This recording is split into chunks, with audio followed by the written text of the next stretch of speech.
Dans cette vidéo, on va vous expliquer comment peut-on désigner l'équipe du projet. La force d'une équipe est égale à celle de son maillon le plus faible. Cela s'applique également aux équipes du développement web. Concernant les sociétés, pour limiter les risques de défaillance, recrutez des candidats expérimentés, même si cela doit coûter un peu plus cher. Tâchez de toujours compenser le manque d'expérience des uns par le savoir-faire des autres.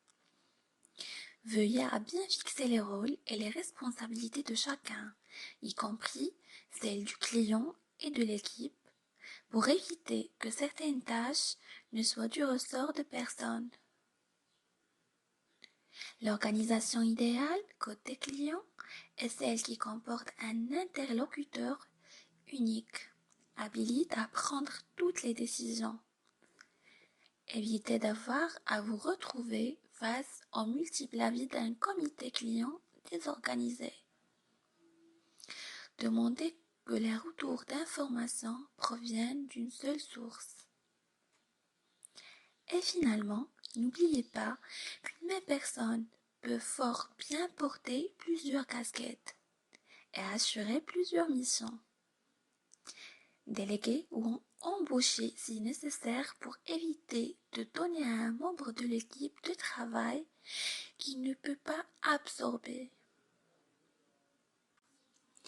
Voici le rôle de quelques acteurs du projet. On commence par le chef de projet.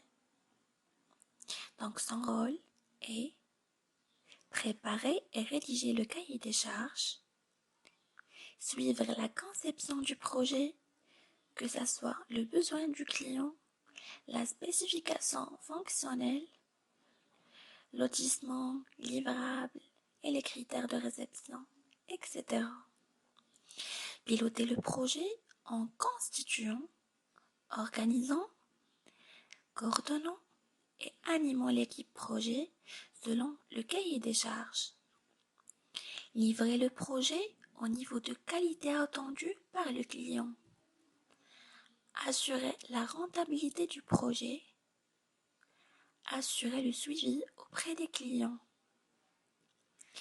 Il sera aussi en charge de la gestion et la coordination du projet Internet au sein de l'agence ou bien de la société. Il sera aussi votre contact de prédilection.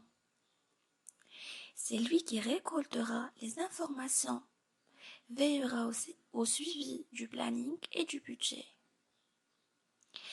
Pour bien exercer cette fonction, il faut avant tout être très organisé et disposer de connaissances transversales très larges, tant de techniques créatives.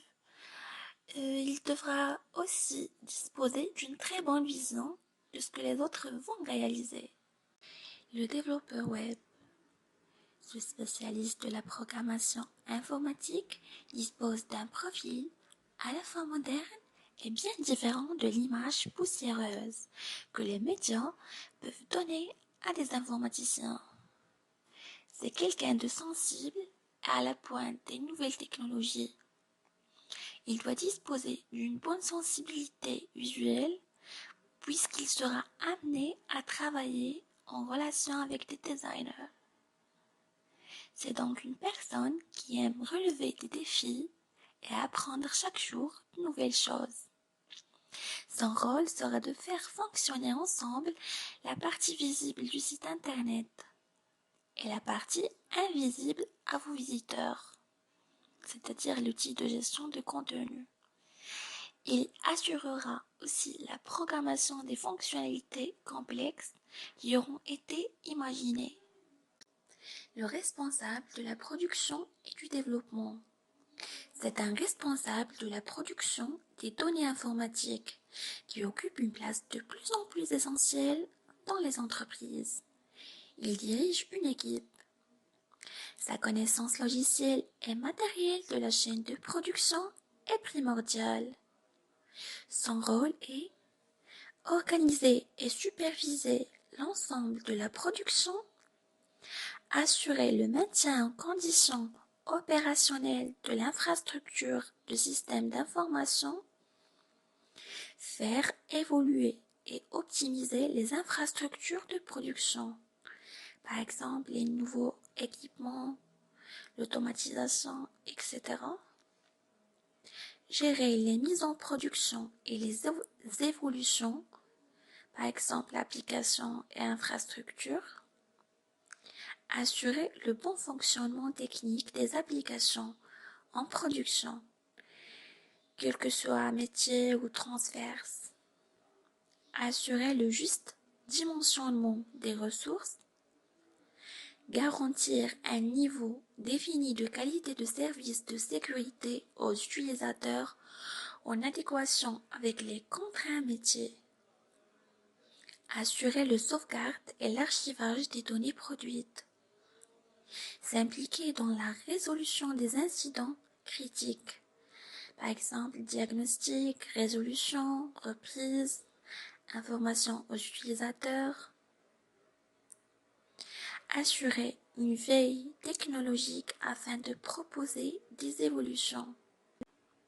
Le rédacteur ou bien le responsable des contenus, il est chargé de l'élaboration d'une stratégie éditoriale, la création des contenus numériques ou la gestion des contributeurs chargés de les réaliser, la mise en forme et l'homogénéisation des contenus, la publication ou la mise à disposition des ressources, la division de ces contenus sur les supports digitaux. Et parfois l'animation des réseaux sociaux fait partie des attributions du responsable du contenu web. La veille concurrentielle et l'analyse du marché.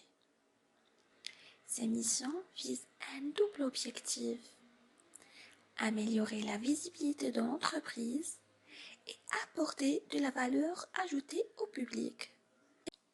Le responsable de l'agencement, il s'intéresse à la fois à la conception, à la structuration du contenu et à l'ergonomie du site.